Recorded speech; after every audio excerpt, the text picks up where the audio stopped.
Hallelujah. प्रभु को धन्यवाद इस अच्छे समय के लिए और इस जगह के लिए, इस मौके के लिए परमेश्वर का धन्यवाद। जैसा कि मैं कह रहा था प्रार्थना के शब्दों से पहले, मैंने कहा कि उड़ीसा में कितने ही लोग नाश हो गए, उनके पास वो मौका नहीं रहा कि वो परमेश्वर को सुने या परमेश्वर की आराधना का हिस्सा बने।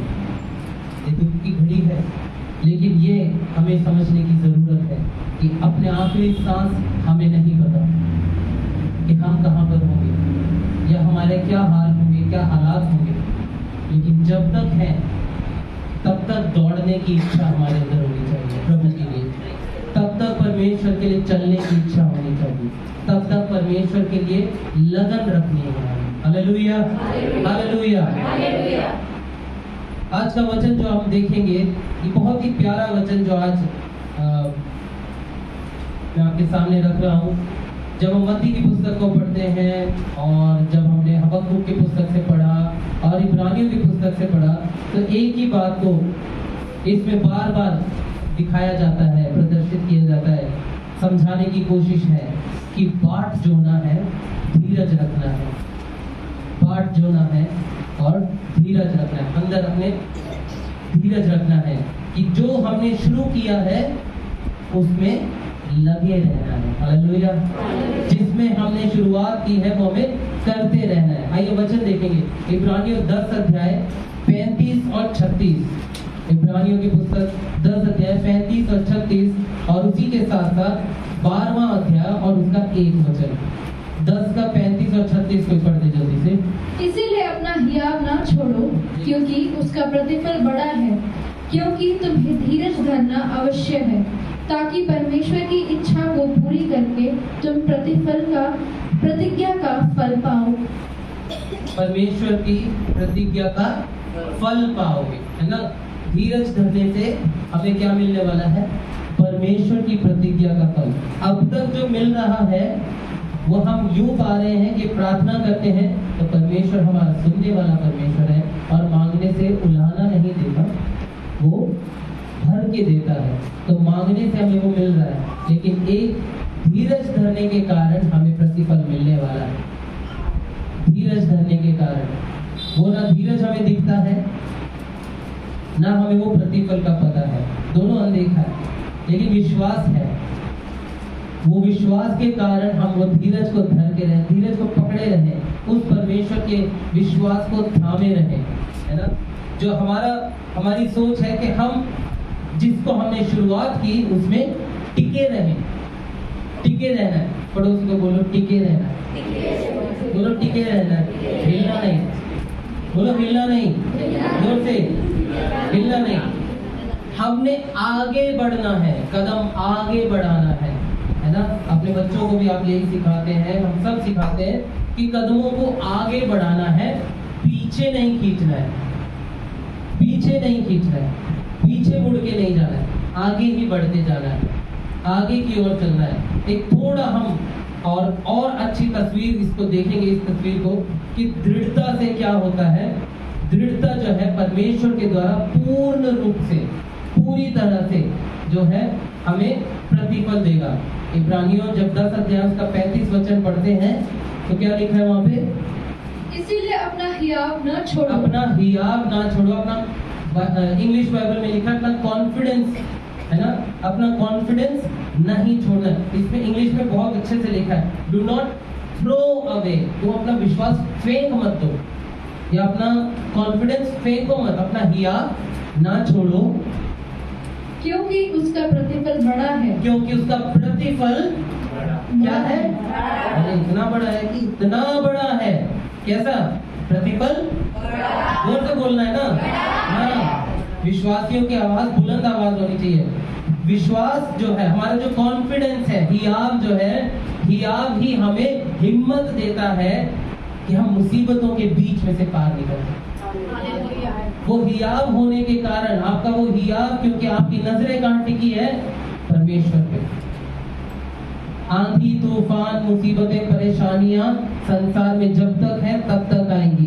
कोई भी ये नहीं कह सकता कि यीशु मसीह को जानने के बाद या उसको पाने के बाद मुसीबतें नहीं आएंगी। मैं कहूँगा उससे ज्यादा आएंगी। आपके जीवन में मुसीबतें ज्यादा आएंगी, जो नए आते हैं यहाँ पे तो फिर वो बोलेंगे फिर हमें क्यों आने की जरूरत है। यहाँ तो मुसीबतें ज्यादा आ रही हैं, हम तो मुसीबत से भागने के लिए आ रहे थे, यहाँ तो मुसीबतें और आ रही बता रहे हैं। आप यहाँ पर इसलिए आ रहे हैं क्योंकि संसार में जब आपको मुसीबतें आ रही हैं तो आपको उसका हल नहीं मिल रहा। यहाँ मुसीबतें भी आ रही हैं लेकिन उसको हल करने वाला भी मिल रहा है आपको। हालेलुया। तो वो परमेश्वर जो है आपकी दृढ़ता को बढ़ाता है, आपके विश्वास को बढ़ाता है, और आपके अंदर जो हियाव है वो हियाव आपको वो हिम्मत देता है कि मुसीबतों से पार निकलना है। पिछले हफ्ते हमने बहुत सारी गवाहियां सुनी, हमारे बहुत सारे विश्वासी भाई बहनों ने अपनी गवाहियों से इसी बात को साबित किया कि उन्होंने परमेश्वर पे विश्वास किया और मुसीबतों से पार निकले, तकलीफों में से पार निकले, टूटते रिश्तों को परमेश्वर ने बनाया, प्रेम और अनुग्रह परमेश्वर ने सिखाया, नम्र होना सिखाया। मुसीबतें संसार में भी है, मसीह जीवन में भी है, लेकिन मसीह जीवन में मसीहा है जो मुसीबतों को पार करना सिखाता है। जो हिम्मत रखते हैं, जिनके पास हिम्मत होता है, जो साहस नहीं छोड़ते, जो अपना हियाव नहीं छोड़ते और पीछे नहीं हटते। इब्रानियों 10:35 में लिखा है क्या होगा उनके लिए, परमेश्वर के पास बड़ा प्रतिफल है। अगले हफ्ते जब आप लोग आओगे तो मैं पूछूंगा इब्रानियों 10:35 में क्या लिखा है। आप लिख लीजिए, अगर आप पेन कॉपी लेके आए हैं लिख लीजिए, इब्रानियों 10:35 याद करना है, लिख लीजिए। और अगर आपने नहीं लिखा है तो अपने दिमाग में रखिए, लेकिन याद करना है। इब्रानियों 10:35 हमारे विश्वास के लिए हमें ये बाइबल मिलती है और हमें ये लिखा हुआ याद भी होना चाहिए। इब्रानियों 10:35 जिनके पास विश्वास होता है उनको परमेश्वर बड़ा प्रतिफल देने वाला है, उनको परमेश्वर बड़ा प्रतिफल देने वाला है। हम सोच नहीं सकते या हम देख नहीं पाते या हम उसकी कल्पना नहीं कर पाते, लेकिन परमेश्वर उसका प्रतिफल देता है। परमेश्वर के लोग जो विश्वास करके आगे आते हैं वो हिम्मत करते हैं कि नहीं, मुझे अब संसार का काम नहीं करना है या वो वाला काम नहीं करना है, सिर्फ धन नहीं कमाना है, मुझे परमेश्वर का काम करना है। जब वो अपना कदम बढ़ाते हैं तो उन परमेश्वर के दासों के जीवन में, दासियों के जीवन में, प्रभु के लोगों के जीवन में परमेश्वर काम करता है, उनको प्रतिफल देता है। जो वो नहीं सोचते उनके लिए परमेश्वर वो भी करता है। परमेश्वर में टिके रहना है, परमेश्वर में बने रहना है। फिलिपियों 1 उसका 4 से लेकर 6 तक तो जल्दी से पढ़ दे, क्या कहता है परमेश्वर, क्या कर देगा परमेश्वर। पढ़िए फिलिपियों 1:4 और 6, 4 से 6।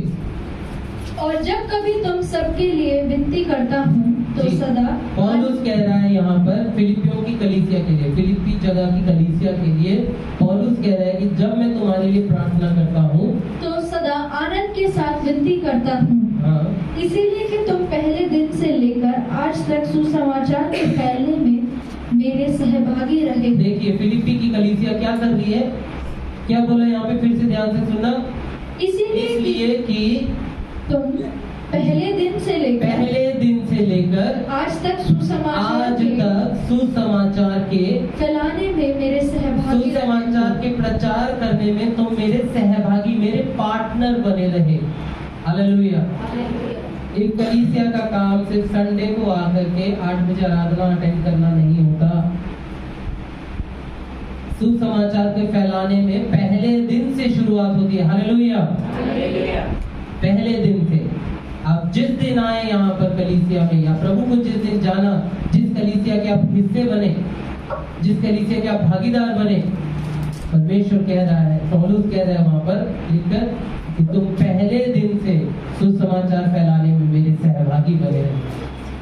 आगे, मुझे इस बात का भरोसा है कि जिसने तुम में अच्छा काम आरंभ किया है वही उसे यीशु मसीह के दिन तक पूरा करेगा। आमीन। जोर से बोलेंगे आमीन। जब ये माइक बंद कर रहा है तो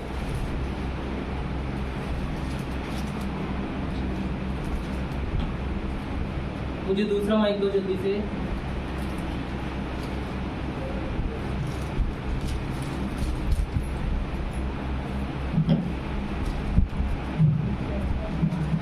हालेलुया, प्रभु को धन्यवाद। देखिए फिलिपियों 1 अध्याय उसके 4 से 6 में हम क्या पढ़ते हैं कि एक कलीसिया है जिसके लिए पौलुस प्रार्थना कर रहा है और आनंद के साथ प्रार्थना करते हुए परमेश्वर की महिमा करते हुए वो कहता है कि मैं तुम्हारे लिए प्रार्थना ये करता हूँ कि मुझे खुशी है कि पहले दिन से तुमने सुसमाचार प्रचार करने में मेरी मदद की है।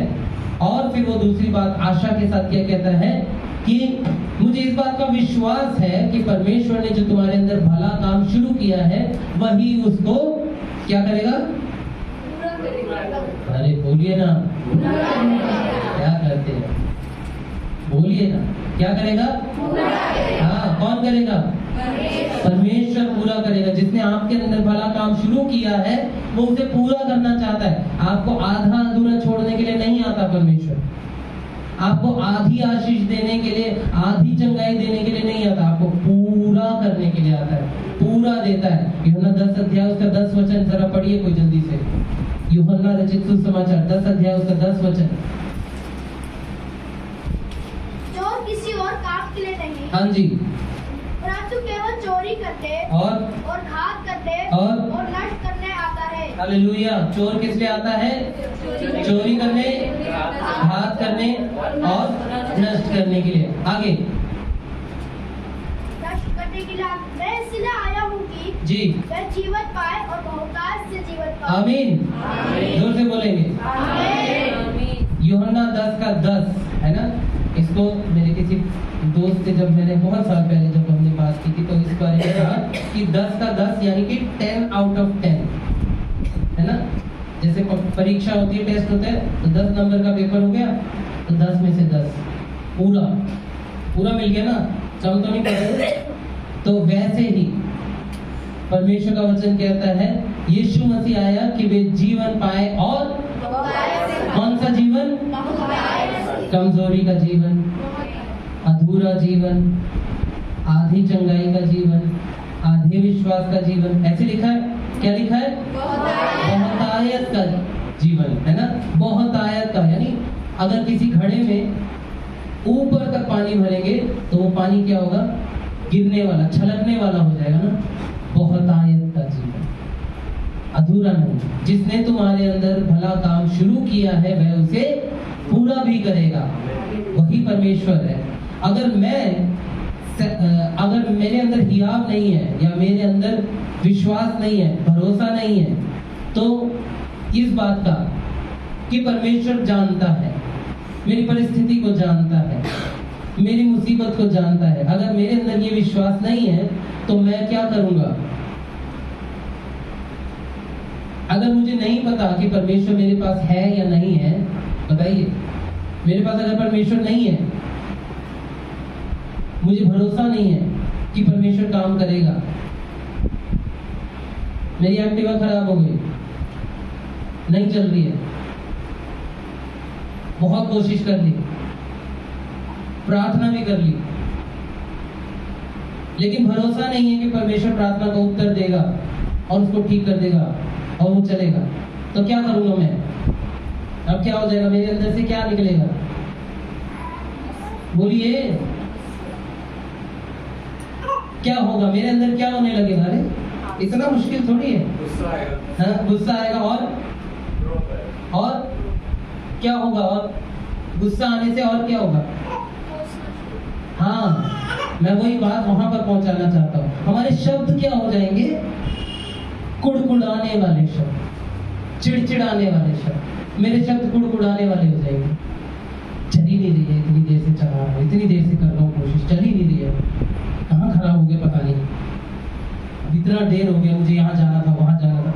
कुड़कुड़ाना, मेरा विश्वास परमेश्वर में नहीं है तो मैं कुड़कुड़ा रहा हूँ। मेरा भरोसा परमेश्वर पे नहीं, मेरी नजरें परमेश्वर पे नहीं, मेरी मुसीबत को देख रहा हूँ। तो क्या हो रहा है?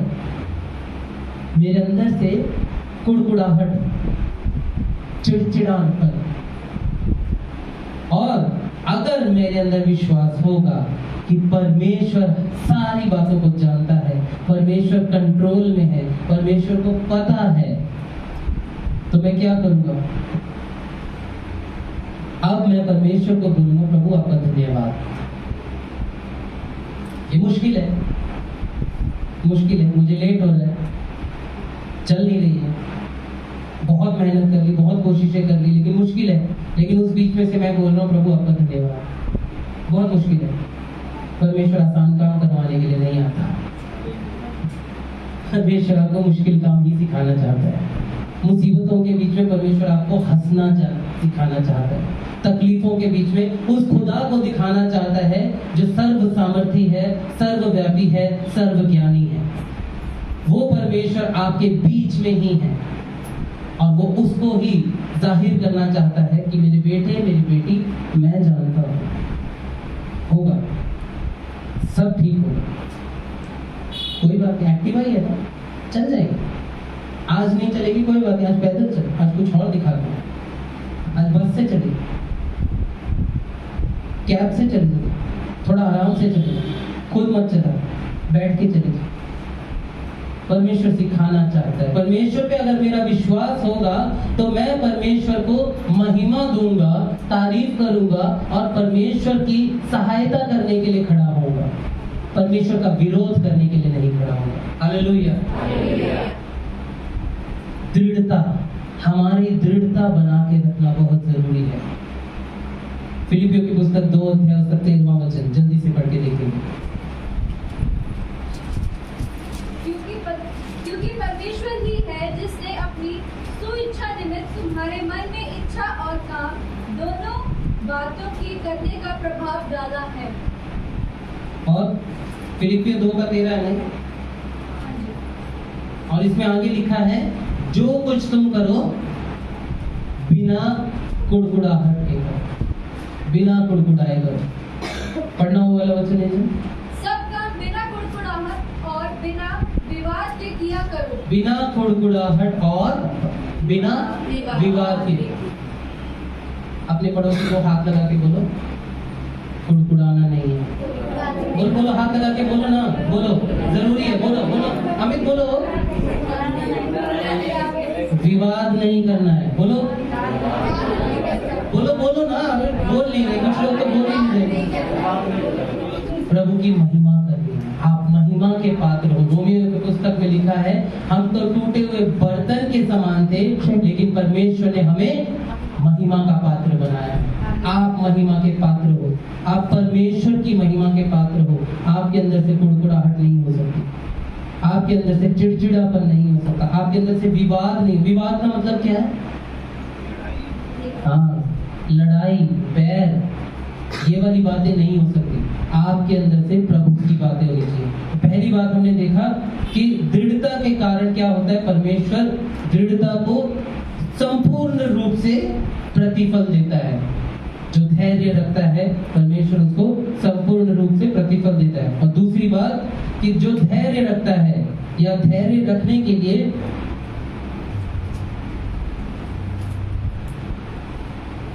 परमेश्वर की इच्छा को पूरी करने के लिए या समाप्त करने के लिए, परमेश्वर की इच्छा को पूरी तरह से खत्म करने के लिए हमें धैर्य रखने की जरूरत है। धैर्य क्यों रखना है? ताकि हम परमेश्वर की इच्छा को पूरी करें। इब्रानियों 11:36 जल्दी जल्दी हम देखेंगे। 3 बातें ही हैं, ज्यादा नहीं, 2 बातें। दूसरी बात मैं बता रहा हूँ, इब्रानियों 11:36। कोई छठों में उड़ाए जाने और कोड़े खाने, वरन बांधे जाने और कैद में पड़ने के द्वारा परखे गए। जी, तो हमें क्या करने रखने की जरूरत है? धैर्य रखने की जरूरत है। यहाँ लिख रहे हैं 36 में कि परमेश्वर जो है अपने वायदे के अनुसार फल देता है जब आप परमेश्वर के काम को करने के लिए धीरज धरते हो। वचन हमने पढ़ा, क्या वचन में लिखा है? किसी ने कोड़े भी खाए, मार भी खाए। एक बार फिर से पढ़ना इस वचन को। कोई ठट्ठों में उड़ाए जाने, कोई ठट्ठों में उड़ाए जाए, जिनका मजाक बना, ऐसा मजाक बना कि लोगों के बीच में वो कुछ बोले ही नहीं। और कोड़े खाने, वरन बांधे जाने और कैद में पड़ने के द्वारा, और कोड़े खाए, बांधे गए, कैद में डाले गए और कैद में पड़ने के द्वारा परखे गए। परखे गए। विश्वासी जीवन का मतलब ही यही है, मसीही जीवन का मतलब यही है कि आप परखे जाओगे। आप जब मसीह में आते हो तो आप मसीहत की पहचान ही परसिक्यूशन है, पहचान ही सताव है, पहचान ही मुसीबत है, क्योंकि उस मुसीबत के बीच में से गुजरते हुए आप क्या करते हो वो ही जाहिर करता है कि आप परमेश्वर पे कितना विश्वास करते हो, कितना धैर्य रखते हो, कितना धीरज रखते हो। आपकी दौड़ परमेश्वर के साथ कितनी अच्छी है ये उसी में पता चलता है। धैर्य रखने से हम क्या करते हैं कि चाहे कितनी भी मुसीबतें आए, जिस काम को शुरुआत किया उसको करने की हम लालसा रखते हैं, लगन रखते हैं। परेशानियां आती हैं, विरोध आता है, साथ देने वाले साथ छोड़ जाते हैं, जिनके साथ मिलकर शुरुआत की वो पीछे हट जाते हैं, लेकिन हम धीरज रख रहे हैं, हम परमेश्वर को देख रहे हैं। जब भी मुसीबतें आई, मेरी तरफ से मैं आपको ये कह रहा हूँ, जब भी मुसीबतें आए तो हमेशा परमेश्वर को देखना, मुसीबतों को मत देखना, क्योंकि मुसीबतें आज हैं वो टल जाएंगी। प्रभु यीशु का वचन कहता है यीशु मसीह आज और कल और सर्वदा एक समान है, वो हमेशा एक जैसा रहने वाला है। वो आपके लिए खड़ा है, वो आपके लिए तैयार है, लेकिन आपको उसकी ओर देखना है, मुसीबतों की ओर नहीं देखना। नाव में बैठ कर के यीशु मसीह के साथ चले जा रहे थे, तूफान आया, आंधी तूफान आया, उन्होंने हर कोशिशें की और अंत में जाके यीशु मसीह को उठाकर बोला कि प्रभु हम तो मारे जाते हैं। प्रभु यीशु मसीह ने तुरंत उठकर अपने चेलों को डांटा और आंधी और तूफान को शांत किया। प्रभु ने मुसीबत को संभालने की ताकत है और वो करेगा। आपकी मुसीबतें मुझसे भी ज्यादा आप जानते हो और आपका परमेश्वर जानता है। कलीसिया के किसी भी व्यक्ति से ज्यादा आप और आपका परमेश्वर जानता है कि आप किस तकलीफ में हो या किस दर्द में हो, लेकिन उस दर्द में से आप परमेश्वर को कितना पुकारते हो या उसके पास रहते हो या आप उसके सामने कुड़कुड़ाते हो। क्योंकि फिलिपियों की पुस्तक से हमने भी पढ़ा कि किसी भी काम को बिना कुड़कुड़ाए या बिना विवाद किए करो। तो हमें विश्वास में सही रीति से दौड़ना है, और दौड़ के बारे में इब्रानियों 12 अध्याय उसका 1 से 2 जरा जल्दी से देखिए। इस कारण जबकि गवाहों का ऐसा बड़ा 12 अध्याय 1 और 2। इस इब्रानियों 12 अध्याय ना। इस कारण जबकि गवाहों का ऐसा बड़ा बादल हमको घेरे हुए है, तो आओ हर एक रोकने वाली वस्तु और उलझाने वाले पाप को दूर करके हम दौड़े जिसमें हमें दौड़ना है, धीरज से दौड़े। और जिसमें हमें दौड़ना है, कैसे दौड़े? धीरज से दौड़े। और विश्वास के कर्ता और सिद्ध करने वाले यीशु की ओर, विश्वास का कर्ता और सिद्ध करने वाले यीशु की ओर ताकते रहें। प्रभु यीशु मसीह की ओर क्या करें? गुड़गुड़ाएं, विवाद करें, मुंह फेर लें, छोड़ दें उसको। क्या लिखा है? विश्वासी को क्या करना है? क्या करना है?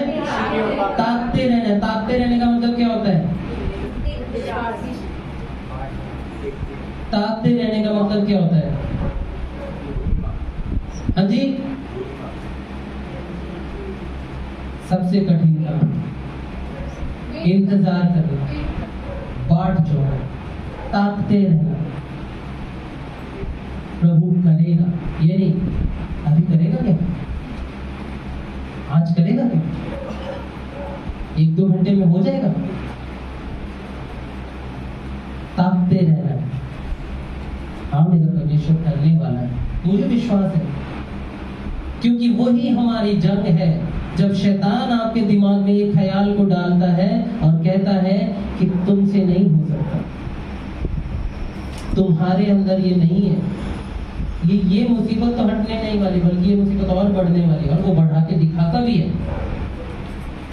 तब आप क्या आप शैतान की तरफ को होकर बोल देते हो, हाँ देखा नहीं हो पाया, हो ही नहीं सकता ये तो, या आप उसको डांट के खदेड़ के भगा देते हो और परमेश्वर के सामने रहते हो कि प्रभु मुझे भरोसा है, अभी नहीं हुआ पर मैं अगर 6 घंटे भी लग जाएंगे तो भी मैं तेरा इंतजार कर रहा हूँ, अगर 2 दिन भी लग जाएंगे तो भी मैं तेरा इंतजार कर रही हूँ, क्योंकि मुझे तुझ पर भरोसा है, मैं तुझे ताकता हूँ, मेरी नजरें तुझ पर है। भजन संहिता हम बहुत बार बोलते हैं, बहुत बार पढ़ते हैं, आज एक बार फिर से बोलेंगे, मैं अपनी आंखें पर्वतों की ओर लगाता हूँ, मुझे सहायता कहाँ से मिलेगी? मुझे सहायता यहोवा की ओर से मिलती है, जो आकाश और पृथ्वी का करता है। जब ऐसे परमेश्वर पे हम भरोसा करते हैं तो हिम्मत नहीं छोड़ना, धीरज नहीं छोड़ना। बहुत मुसीबतें आएंगी, कुछ मुसीबतें तो ऐसी लगती हैं कि शायद ये तो हमारे लिए पहले से आ रही हैं, उनको सीख रहे, कुछ नए चैप्टर भी खुलेंगे, है ना? नई क्लास में जाकर किताबें बदलती है ना, तब नए वाले जब आते हैं तो समझना कि सिलेबस चेंज हो गया आपका। आपको परमेश्वर ने नई किताब दी है, उस किताब में से अब सीखना है, तो किताब को फाड़ने की कोशिश नहीं करेंगे हम, किताब को पढ़ते जाएंगे, प्रभु सिखाता जाएगा, प्रभु आगे बढ़ाता जाएगा। Hallelujah, hallelujah. तीसरी बात हम देखेंगे, तीसरी बात, perseverance is rooted in faith in God. धीरज की जो जड़ें हैं वो परमेश्वर में विश्वास रखने के कारण है। धीरज की जड़ें परमेश्वर में विश्वास रखने के कारण है। इब्रानियों 10 अध्याय 37 से लेकर 39 तक, 37 से 39। क्योंकि अब बहुत ही थोड़ा समय रह गया है। बहुत सारा समय, कितना? थोड़ा समय रह गया। किस बात के लिए? ध्यान से सुने। क्योंकि अब बहुत थोड़ा ही समय रह गया है जबकि आने वाला आएगा और देर न करेगा। पर मेरा धर्मी जन विश्वास से जीवित रहेगा। आमीन। यहाँ पे लिखा है क्योंकि आने वाला आएगा। ये किसकी बात हो रही है? हाँ जी, जोर से बोलिए। प्रभु यीशु मसीह के बारे में बात हो रही है। प्रभु यीशु मसीह का वायदा है कि वो दोबारा आएगा, और वही यहाँ पे लिखा है बहुत ही थोड़ा समय रह गया है और वो देर ना करेगा क्योंकि आने वाला आएगा, और मेरा धर्मी जन विश्वास के कारण जीवित रहेगा। विश्वास के कारण। और यदि वह पीछे हट जाए जी तो मेरा मन उससे प्रसन्न न होगा। जी, ध्यान रखिए क्या कह रहा है परमेश्वर का वचन। यदि वह पीछे हट जाए तो मैं नहीं, परमेश्वर कह रहा है यदि वह पीछे हट जाए, विश्वास से पीछे हट जाए, तो परमेश्वर उससे प्रसन्न नहीं होगा। आपको दिया हुआ विश्वास आपकी दौड़ है, आपकी जिम्मेदारी है, और उसका प्रतिफल है जो परमेश्वर आपको देगा, और उस विश्वास में ही आपका धीरज की जड़ें उसमें बनी हुई हैं। और पर हम हटने वाले नहीं कि नाश हो जाएं। परमेश्वर जहाँ एक तरफ कहता है कि मेरा मन उससे प्रसन्न नहीं होगा, तो पौलुस उसी के साथ साथ कहता है कि पर हम हटने वाले नहीं। मेरे पीछे बोलिए, एंजल के पीछे पीछे बोलिए सब लोग। एंजल, पर हम हटने वाले नहीं कि। एक बार फिर से बोलना, जोर से बोलना सब लोग, और एंजल धीरे धीरे कम शब्दों में बोलो। पर हम हटने वाले नहीं कि नाश हो जाए, पर विश्वास करने वाले हैं कि प्राणों को बचाएं। हालेलुया, तालियां बजाकर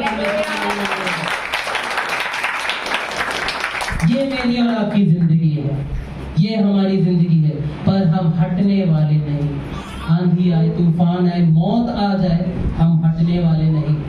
हम जिएंगे, उस परमेश्वर के लिए जिएंगे, और इसलिए जिएंगे कि हम दूसरों को बचाने वाले बन जाएं। अगर हम पीछे हटने वाले बन जाते हैं, पीछे हटने का मतलब क्या है? कि हम अपनी हिम्मत को खो देते हैं और परमेश्वर की इच्छा को करने से हट जाते हैं, पीछे हो जाते हैं। और पीछे हटने से या उस रास्ते से हट जाने से क्या होगा? आप ये सोचते हैं कि वो काम बहुत कठिन है, परमेश्वर के काम को करना बहुत कठिन है। पीछे हटने का मतलब क्या है कि आप अपने शरीर में, अपने मन में इस बात को सोचने लग जाते हैं कि ये नहीं हो सकता। मैं स्कूल में पढ़ाता हूँ तो वहाँ पे बच्चों को हम सिखाते हैं, बच्चों के अंदर ये पहले से ही होता है और कोविड के बाद और मेहरबानी हो गई कि बच्चे और ज़्यादा कमज़ोर हो चुके हैं। बच्चों के अंदर छोटी छोटी बात के लिए उनके अंदर ये रहता है कि मैं ये नहीं कर सकता, मुझे ये नहीं आता। मिसाल के तौर पे मैं नहीं लिख सकता, मैं नहीं कर सकती, मुझे ये चीज़ नहीं पता चल रहा, मैं नहीं बोल सकती, मैं नहीं गा सकता, ऐसी बातें बच्चों के अंदर। तो हम उनके लिए लिख के, एक हमारे पास एक है, तो उस पोस्टर में लिखा हुआ है I can't do, we don't say I can't do it yet, I can't do it, we say I can't do it yet। कहने का मतलब वहाँ पे लिखा है, उस पोस्टर में लिखा है कि हम ये नहीं कहते कि मैं नहीं कर सकता, हम ये कहते हैं कि मुझे अभी तक करना नहीं आया। इसका मतलब क्या है? अभी तक करना तो नहीं आया, पर करते करते मुझे आ जाएगा। यहाँ देखिए, अपने अंदर ये विश्वास कर लेना होता है। अगर हम पीछे हटते हैं तो अपने अंदर ये विश्वास कर लेना होता है कि ये नहीं हो सकता। हम कभी भी ये नहीं कह सकते कि ये नहीं हो सकता, क्योंकि बाइबल कहती है जो मुझे सामर्थ्य देता है उसमें मैं सब कुछ कर सकता हूँ, मैं सब कुछ कर सकता हूँ। हम सब कुछ कर सकते हैं। परमेश्वर मुसीबतों से हमें सिखाना चाहते हैं। मत्ती की पुस्तक में से जब हमने पढ़ा, कुछ ही वचनों को पढ़ा, लेकिन वहाँ क्या लिखा है कि एक दूसरे का बैरी बनाने के लिए आया यीशु मसीह, तलवार चलवाने के लिए आया है ना, माता पिता को अलग करने के लिए, सास बहू को अलग करने के लिए, ऐसी सारी बातें लिखी। इसका क्या अर्थ है कि एक ने विश्वास किया और दूसरे ने नहीं किया तो उनके बीच में बैर है, और वो बैर होने के कारण वो दोनों अलग हैं। क्योंकि प्रभु यीशु मसीह पे विश्वास करना, एक साथ सबका विश्वास करना लगभग असंभव है। इसकी गवाही हमारी कलीसिया के अंदर हम खुद देख सकते हैं। आपके परिवार, पूरा परिवार, शायद ही यहाँ पर कोई ऐसे परिवार होंगे जो पूरा परिवार यहाँ बैठा हो। और मैं जानता हूँ कि आपके परिवार के अंदर ऐसे जरूर लोग हैं जो आपके विश्वासी शिक्षा के विरोध में खड़े होते हैं। आपको उन बातों की तकलीफों से गुजरना पड़ता है, लेकिन परमेश्वर भला है। बोलिए परमेश्वर, बोलिए जोर से, बोलिए परमेश्वर भला है। वो परमेश्वर हमारे लिए भलाइयों को ही लेकर आता है, भलाइयों को ही करता है। इसलिए हमारा विश्वास उन तकलीफों के कारण बढ़ जाता है, उन तकलीफों में से गुजरने के कारण हमारा विश्वास बढ़ जाता है और परमेश्वर में हम आगे बढ़ते जाते हैं। और यही परमेश्वर हमें सिखाना चाहता है कि धीरज धरना है, धीरज धरना है, बने रहे। आपका जो विश्वास आपने प्रभु यीशु मसीह में रखा है, उस विश्वास में बने रहना है। हमने आज 3 बातों को देखा, हम सब अपने स्थानों पर खड़े हो जाएंगे। धीरज के बारे में हमने 3 बातों को देखा कि धीरज में हमें क्या मिलता है, कि धीरज धरने के कारण क्या होता है, परमेश्वर पूर्ण रूप से प्रतिफल देता है। ठीक है। और दूसरी बात को देखा कि विश्वास, अपने विश्वासी जीवन को जीते हुए प्रभु की इच्छा को पूरी करने से हम धीरज को धरते हैं, धीरज को पाते हैं। और तीसरी बात को हमने देखा कि हमारा विश्वास जो परमेश्वर में है, उसी के कारण हमारा धीरज बढ़ता चला जाता है। हमें अपना धीरज बनाए रखना है, हिम्मत नहीं हारनी है, हियाव नहीं छोड़ना है। हम प्रार्थना करेंगे।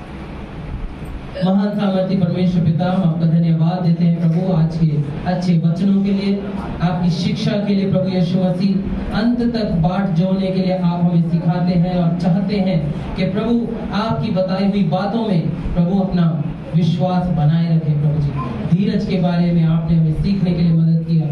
दृढ़ता के बारे में आपने हमें सिखाया प्रभु जी। प्यारे परमेश्वर, इसके द्वारा हर एक भाई बहन के जीवन में आपका बड़ा काम होने पाए यीशु के नाम से। प्रभु मैं प्रार्थना करता हूँ ये वचन अंदर तक हर एक को प्रभु यीशु मसीह नए तरीके से सृजे, हर एक को नए रूप से बनाए, हर एक को नए रूप से ताकतवर बनाए। धन्यवाद देता हूँ प्रभु जी एक एक बात को सुनने के लिए और हमारी बातों को प्रभु परमेश्वर हाँ और आमीन बनाने के लिए आपका धन्यवाद प्रभु जी। सारी आदर महिमा आपको देते हैं। ये प्रार्थना प्रभु यीशु मसीह के पवित्र नाम से मांगते हैं, आमीन। समय रहेगा कि हम प्रभु के लिए जो भेंट